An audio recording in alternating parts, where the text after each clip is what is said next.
विद्यार्थियों, मैं मयंक शर्मा एक बार फिर से आप सभी का स्वागत करता हूं आपकी इस मनपसंद और मजेदार क्लास में। बच्चों, पिछली क्लास में हमने बात की थी कि रासायनिक समीकरण को कैसे लिखा जाता है, और उसमें हमने लास्ट में एक नियम की बात की। तो मैंने कहा था आपसे कि किसी भी रासायनिक अभिक्रिया की जो रासायनिक समीकरण होती है वो कैसी होती है, संतुलित होती है। अब हमारे सामने सवाल यही है कि आखिरकार संतुलित समीकरण क्या होती है। सुनिएगा, मैं आपके सामने एक एग्जाम्पल लेता हूं। मैंने कहा कि मैग्नीशियम के फीते को यदि जलाया जाए तो जलाने का मतलब क्या होता है बच्चों, ऑक्सीजन से क्या क्रिया क्या बनता है, मैग्नीशियम ऑक्साइड का श्वेत चूर्ण प्राप्त होता है। ऐसे ही सेम टू सेम यही रिएक्शन में नीचे लिखी कि Mg प्लस O2 क्या बना रहा है, MgO। लेकिन यदि आप गौर से देखेंगे तो ऊपर वाले समीकरण में और आपको इस नीचे वाले समीकरण में कुछ क्या दिखाई देगा, अंतर दिखाई देगा। यदि बिल्कुल सामान्य नंबरों की बात करूं तो आप कहोगे सर यहाँ Mg का आगे 2 लगा हुआ है, यहाँ Mg का आगे कुछ भी नहीं है, और यहाँ MgO का आगे क्या लगा हुआ है 2, और यहाँ Mg का क्या नहीं है, कुछ भी, MgO का आगे कुछ भी नहीं है। मतलब क्या, वो समझना। यदि आप गौर से ऊपर वाले समीकरण को देखेंगे तो यहां पर मैं आपसे बात करूं कि Mg के परमाणु कितने बच्चों, 1 है।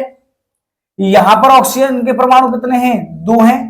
Mg का तो कितना है, 1 परमाणु, ऑक्सीजन कितने हैं, 2 परमाणु। लेकिन यहां पर यदि इस यौगिक में बात करूं तो Mg का कितना परमाणु है, 1। देख लीजिए पैरों में कितना है, 1, और ऑक्सीजन का कितना है, 1। तो यदि अपन देखें गौर से समीकरण में तो Mg के परमाणुओं की संख्या तो क्या है, बराबर है अभिकारक में और किसमें, उत्पाद में। लेकिन ऑक्सीजन के परमाणु संख्या क्या नहीं है, बराबर नहीं है। यहां तो कितनी है बच्चों, 2, और यहां कितनी है, 1। तो यानी कि ऐसी रासायनिक समीकरण जिसमें अभिकारक और उत्पाद में क्या नहीं होती, परमाणुओं की संख्या समान नहीं होती, ऐसी समीकरण क्या कहलाती है बच्चों, आपकी असंतुलित रासायनिक समीकरण कहलाती है। क्या परिभाषा है कि ऐसी रासायनिक समीकरण जिसमें अभिकारक और उत्पाद में परमाणुओं की संख्या क्या नहीं होती, समान नहीं होती, क्या कहलाती है, आपकी असंतुलित। और इस असंतुलित को क्या बोलते हैं बच्चों, इसका दूसरा नाम होता है कंकाली रासायनिक समीकरण। इसी नाम से बहुत बार पूछ ली जाती है, याद रखिएगा। तो कंकाली रासायनिक समीकरण।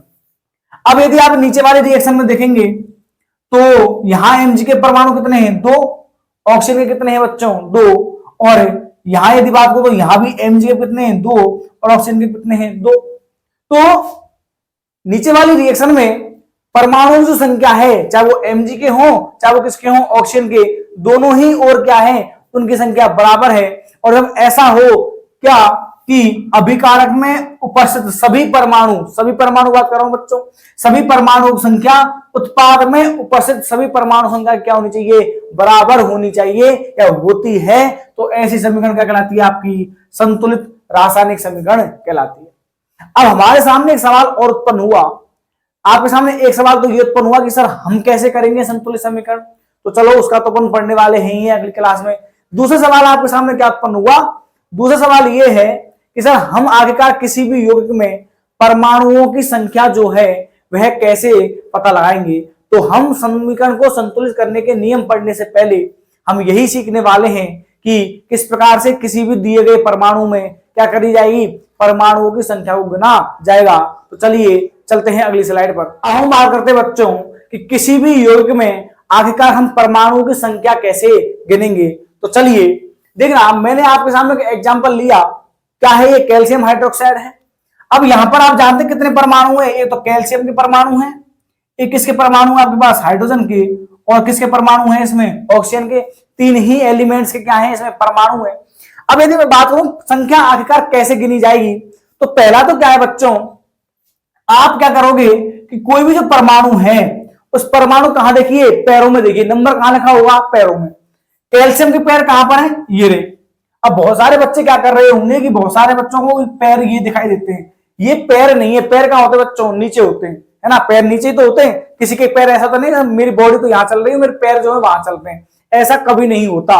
तो यदि आप इस 2 को कैल्शियम के पैर मान रहे हो तो इसका मतलब सीधी सी बात क्या है, आपके पैर तो भैया आगे चल रहे हैं और आपकी बॉडी कहां चल रही है, पीछे चल रही है। ऐसा नहीं होना चाहिए। पैर कहां पर है, यहां पर। और पहचान का क्या तरीका है, ये इसमें भी हमें कंफ्यूजन हो कि सर पैर कैसे क्या। तो देखो सिंपल सी कहानी है, वह नंबर परमाणु का नंबर माना जाएगा जो उसके जस्ट क्या होगा, नीचे। मतलब जैसे मैंने आपसे कहा कि कैल्शियम और इस दो के मध्य में क्या और कोई परमाणु आ रहा है क्या? आप कहोगे सर आ रहा है, कौन कौन आ रहा है? ऑक्सीजन और हाइड्रोजन। तो यदि किसी परमाणु के एक नंबर में और उस परमाणु के प्रतीक के मध्य यदि कोई अन्य परमाणु आ रहा है तो वह नंबर फिर उस परमाणु का नहीं होगा। जैसे कि 2 जो है और कैल्शियम के बीच में क्या आ रहा है?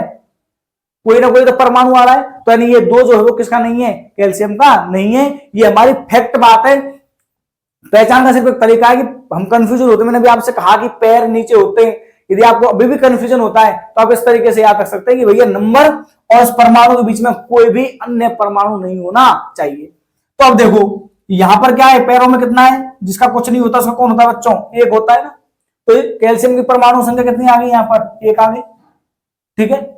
अब यदि बात करूं दूसरे परमाणु की, मैं सबसे पहले बात करता हूं किसकी? ऑक्सीजन की। वही चलना है आपको। पहले कहां देखिए? पैरों में देखिए। तो पैर कहां है ऑक्सीजन के? ये रहे। और पैरों में कितना है? 1 है। अब देखिएगा कोष्टक लगा हुआ है और एक कोष्टक जो है ओवर एच दोनों पर तो लगा हुआ है या एक पर लगा हुआ है? दोनों पर लगा हुआ है। जब ये दोनों पर लगा हुआ है तो कोष्टक के बाहर क्या लिखा हुआ है? 2। तो यानी कि इस 2 का गुणा ऑक्सीजन की परमाणु संख्या से भी होगा और हाइड्रोजन के परमाणुओं की संख्या से भी होगा। तो यानी कि ऑक्सीजन की यहां तो कितना है? पैरों में 1 और 1 गुना कितना? 2। तो कितनी हो जाएगी बच्चों संख्या ऑक्सीजन की? 2 हो जाएगी। ठीक है। बात करता हूं किसकी? हाइड्रोजन की। तो हाइड्रोजन के पैरों में कितना लिखा हुआ है बच्चों? 1। जिसका कुछ नहीं होता उसका कौन होता है? 1। तो पैरों में क्या लिखा हुआ है? 1 और बाहर कितना है बच्चों? 2। तो कितना हो गया? 2 एकम 2। तो यह क्या थी बच्चों? संख्या है किसकी? आपके इस कैल्शियम हाइड्रोक्साइड में परमाणुओं की। अब यदि मान लो मैं गुणा कर देता, आगे गुणांक लगा देता किसका? 5 का। यदि मैं 5 का क्या लगा दूं? गुणांक लगा दूं किसमें? आगे। अब यदि मैं आपसे पूछूं तो बताइए भैया संख्या कितनी है? वही परमाणुओं की वापस से। तो देखना कैल्शियम कितने बच्चों? हमें वही नियम चलना है। पहले कहा देखेंगे? पैरों में। पैरों में कितना? 1। क्या कैल्शियम के 4 और कोष्टक लगा हुआ है क्या? नहीं। क्या कैल्शियम के आगे कोई नंबर लिखा हुआ है क्या? हाँ। कितना? 5। तो 5 एकम 5 बोला करो साथ साथ। ऐसा फील मत करो कि आप ऑनलाइन पढ़ रहे हो। ठीक है ना। अगला बात करो किसकी? ऑक्सीजन की। ऑक्सीजन पैरों में कितना है? 1। क्या कोष्टक लगा हुआ है क्या? हाँ। कोष्टक बाहर कितना है? 2। 2 एकम 2। क्या बाहर नंबर लिखा हुआ है क्या? लिखा हुआ है कितना? 5। तो 5 दूनी 10। तो ऑक्सीजन कितना हो गया बच्चों? 10। ठीक है। ऐसी बात कर रहा हूं किसकी? हाइड्रोजन की। हाइड्रोजन के पैरों में देखो कितना है? 1। बाहर कोष्टक है क्या? है। नंबर कितना है? 2। तो 2 एकम 2 और गुणा किससे? 5 से। कितना? 5 दूनी 10। तो आप अब इस मेथड से क्या सीख गए होंगे? परमाणुओं की संख्या निकालना सीख गए होंगे। क्यों निकालना सीखा हमने ये? क्योंकि देखो जब तक आपको पता नहीं होगा कि परमाणुओं की जो संख्या है वह अभिकारक में कितनी है और उत्पाद में कितनी है, तब तक हम क्या नहीं कर सकते? संतुलित नहीं कर सकते। हमें पता तो होना चाहिए ना कि परमाणु संख्या बराबर है या नहीं। बराबर होगी तो फिर करेंगे क्यों? तो ये था परमाणु संख्या निकालना। अब हम बात करने वाले बच्चों समीकरण को संतुलित करने के बारे में। तो चलिए चलते हैं आगे। हम बात करते हैं बच्चों कि समीकरण को कैसे संतुलित किया जाता है। देखना नियमों को आपको रटना नहीं है, सिर्फ और सिर्फ आपको समझना है कि आगे किस प्रकार से संतुलित किया जाएगा। तो समझना बच्चों क्या कहते हैं। मैंने एक एग्जांपल लिया है आपके सामने कि आयरन जो किससे क्रिया कर रहा है? जल से। और क्रिया करके क्या बना रहा है? Iron second comma third oxide क्या कर रहा है? निर्माण कर रहा है। क्या निकल रही है? हमें हाइड्रोजन गैस की क्या हो रही है? प्राप्ति हो रही है। तो एनसीईआरटी के नियमों से अनुसार यदि मैं चलूं तो सबसे पहले एनसीईआरटी क्या कहती है कि बॉक्स का क्या कीजिए? निर्माण कीजिए। मतलब दी गई जो समीकरण है उस समीकरण में बिना कोई चेंज किए हुए, यानी समीकरण में कोई परिवर्तन नहीं होना चाहिए, और बिना परिवर्तन किए हुए क्या कीजिए बच्चों? बॉक्स का क्या कर लीजिए? यानी कोष्टक का क्या कर लीजिए? निर्माण कर लीजिए। आप करें तो अच्छा है, ना करें तो भी कोई फर्क नहीं पड़ने वाला। लेकिन मैं आपको चूंकि एनसीईआरटी के नियमों के अनुसार बता रहा हूं, इसलिए एनसीईआरटी ये कहती है पहला नियम कि दी गई रासायनिक समीकरण में बिना कोई परिवर्तन किए क्या कर लीजिए?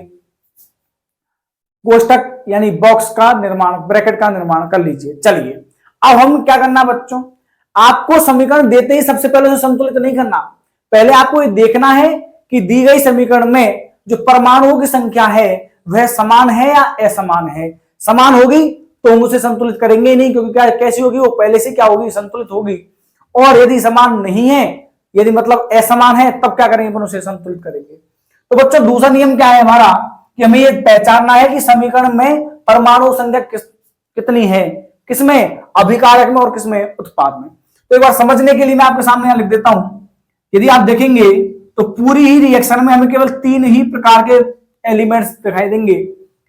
अब मैं परमाणु संख्या बात कर रहा हूं किसमें बच्चों, आर, आर का मतलब किसमें, अभिकारक यानी आपके रिएक्टेंट में कितनी है, और पी, पी मतलब किसमें, आपके प्रोडक्ट में कितनी है, किसकी संख्या, इन परमाणुओं की संख्या। ये क्या है बच्चों, आपका तीर के चिन्ह से पहले कौन सा होता है आपका अभिकारक, और तीर के चिन्ह के बाद वाला कौन सा हिस्सा होता है बच्चों आपको उत्पाद। या आप कह सकते हो ये क्या है, तीर के चिन्ह का मुंह, तो मुंह वाला हिस्सा किधर होगा आपके उत्पाद की ओर, और पूंछ वाला हिस्सा किधर होगा आपके अभिकारक की ओर होगा। अब देखना अभिकारक में एफी कहां पर है, देखो एफी केवल कहां बच्चों, यही तो है, यहां तो एफी है ही नहीं, तो यहां कितना है एफी, 1। तो यानी कि हमने पाया कि अभिकारक में एफी की संख्या कितनी है बच्चों, 1 है। चलिए अब बात करता हूं मैं ऑक्सीजन की संख्या। ऑक्सीजन केवल इस वाले यौगिक में, और यहां भी कितनी है, देखो पैरों में कितना बच्चों, 1, तो कितना हो गया 1, और हाइड्रोजन कितने दिखाई दे रहे हैं बच्चों में, 2। तो ये किसकी संख्या है, ये एफ, ओ और एच की संख्या है, किसमें, आपके अभिकारक में। अब मैं बात करता हूं किसमें बच्चों, उत्पाद में। देखना एफ की संख्या कितनी है, देखो पैरों में कितना है, 3। क्या आगे कोई नंबर है क्या, नहीं, आगे कोई नंबर नहीं है, तो कितनी हो जाएगी, 3 हो जाएगी। ऑक्सीजन की बात करूं, ऑक्सीजन केवल कहां है बच्चों, यहां, मैंने कहा उत्पाद में देखनी है। यदि मान लीजिएगा ऑक्सीजन यहां के अलावा यदि यहां होता तब भी हम उसे भी गिनते, याद रखना टोटल परमाणु संख्या की बात कर रहे हैं अपन, केवल एक यौगिक में बात नहीं कर रहा मैं।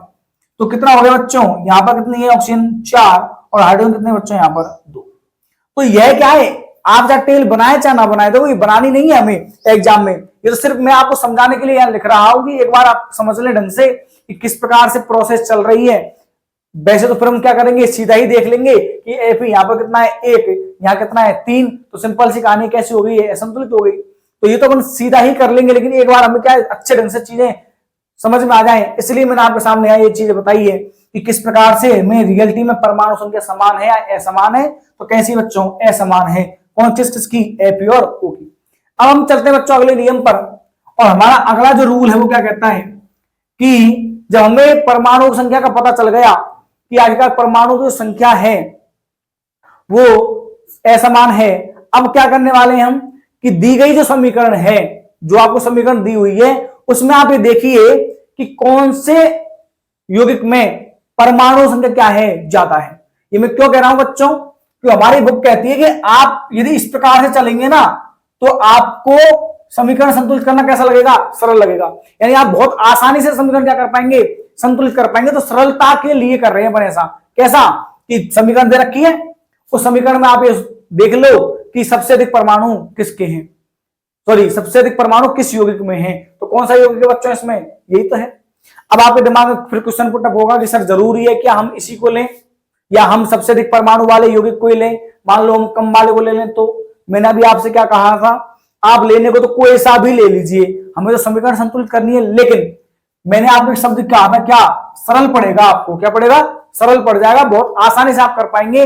इसलिए अपन को क्या करना है, ऐसे यौगिक का चयन करना है जिसमें क्या हो, सबसे अधिक क्या हो, परमाणु हो। तो इसी में तो है बच्चों। अब ले लिया आपने, ये चयन का मतलब ये नहीं पकड़ के दूसरी तरफ रखना है, नहीं, मतलब चयन का मतलब है कि हम सबसे पहले इस यौगिक में जो परमाणु है उनको क्या करेंगे, संतुलित करेंगे। अब सुनो बच्चों, ये क्या है, इसमें कौन से परमाणु के सबसे अधिक क्या है, या वैल्यू किसकी ज्यादा है, ऑक्सीजन की। क्या कहा मैंने, दोबारा सुनना, आपने सबसे पहले क्या किया, इस वाले यौगिक को चयन कर लिया। अब इस यौगिक में यदि मैं बात करूं तो इस यौगिक में भी हमें पहले देखना है कि किस परमाणु के नंबर क्या है, ज्यादा है। तो कौन से परमाणु का नंबर ज्यादा है बच्चों, ऑक्सीजन का। कितनी वैल्यू है उसकी, 4। तो हम सबसे पहले इस ऑक्सीजन को क्या करेंगे, संतुलित करेंगे। ठीक है, चलिए बात करते हैं यहां पर बच्चों ऑक्सीजन की संख्या कितनी है, 4 है। कितनी है, 4। मैं यदि बात करूं अभिकारक में कितनी बच्चों, अभिकारक में ऑक्सीजन की संख्या कितनी है, 1 है। बोलो है या नहीं। अब पहली बात तो देखो आप भी जानते हो कि वृद्धि किधर होती है, देखो यहां तो कितना है 4, यहां कितना है 1, तो कमी किधर है, इधर ही तो है। मुझे इस 1 को क्या बनाना बच्चों, 4। अब शर्त है आप जोड़ बाकी नहीं करेंगे, क्या नहीं करेंगे, जोड़ बाकी नहीं करेंगे, क्या करेंगे तो अपन गुणांक लगाएंगे।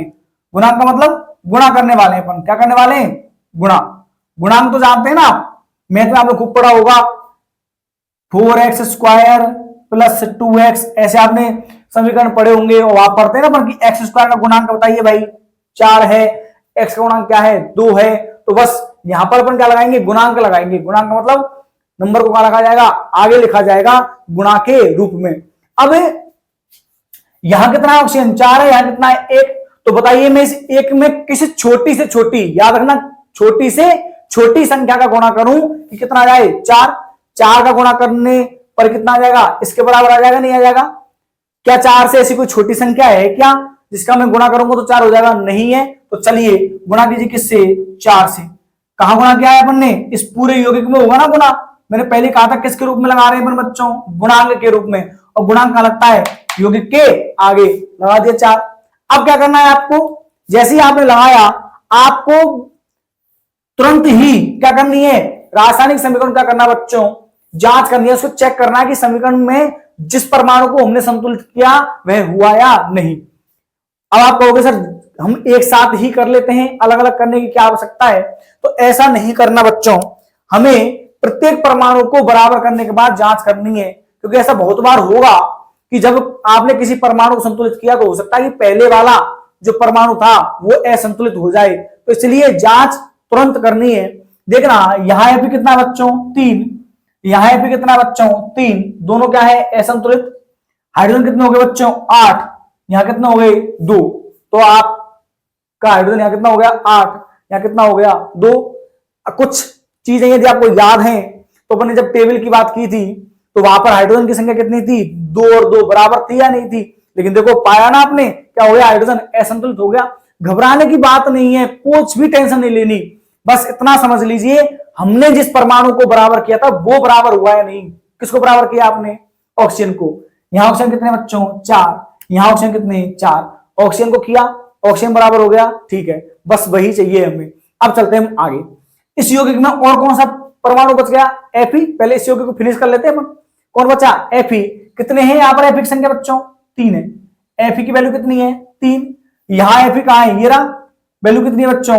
1। बोलो या नहीं है? किसका गुणा करूं कि 3 आ जाए? किसका गुणा करूंगा बच्चों? 3 का। फिर वही जांच करिए, 3 एफी 3 एफी 8 हाइड्रोजन 2 हाइड्रोजन 4 ऑक्सीजन और 4 ऑक्सीजन। सही है। चलिए कौन सा बच गया? आपका बच गया हाइड्रोजन। यहां कितने हैं बच्चों? 4 दूनी 8, और यहां कितने मेरे प्यारे विद्यार्थियों? 2। तो बताइए इस 2 में मैं किस संख्या का गुणा करूं कि कितना आ जाए? 8। किसका गुणा करूंगा बच्चों? 4 का। तो कितना गुणा कर दिया? 4 का। आप देख रहे हो उसी के नीचे लिख रहा हूं जिससे कंफ्यूजन ना हो कि किसका परमाणु है वो। कितने हो गए बच्चों? हो गए 8। 4 दूनी 8, 4 दूनी 8, 4 ऑक्सीजन 4 ऑक्सीजन 3 एफी और 3 एफी। तो ये क्या थी बच्चों? आपकी रासायनिक समीकरण है जो आपने क्या की है? संतुलित की है।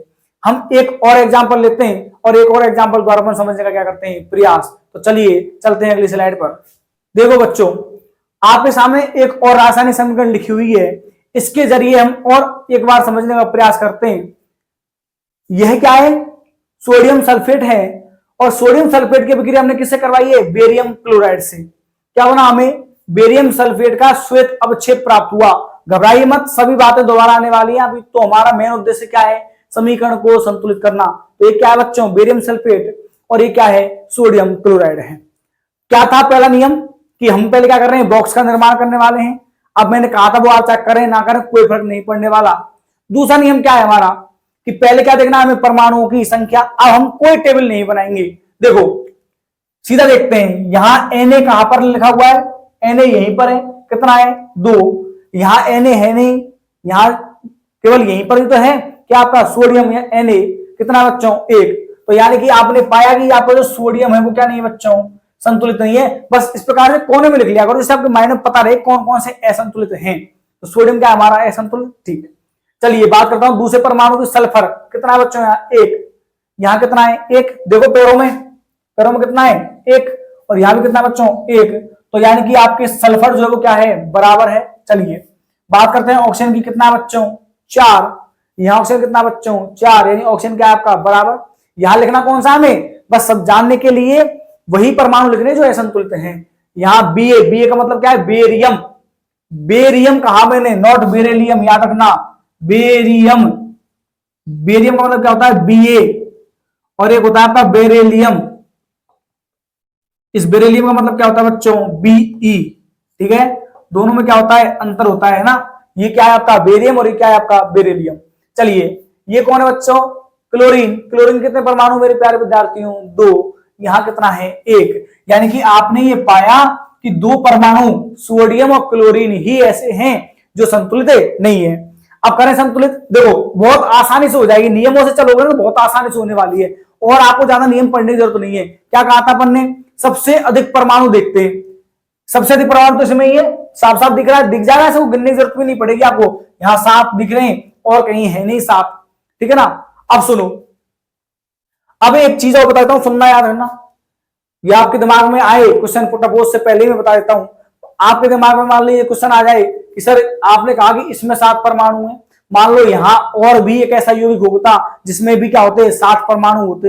यानी कि किसी भी रासायनिक समीकरण में 2 ऐसे यौगिक आ जाए जिनमें परमाणु संख्या क्या है, बराबर हो, तो हम किसको लेंगे सर। तो आप मन में जो करें ना उसको ले लेना। जब भी यदि मान लो 2 यौगिक मिल जाए आपको जिनमें दोनों में ही परमाणु संख्या बराबर हो, तो आपका जो मन करे उस यौगिक को चुन लीजिएगा।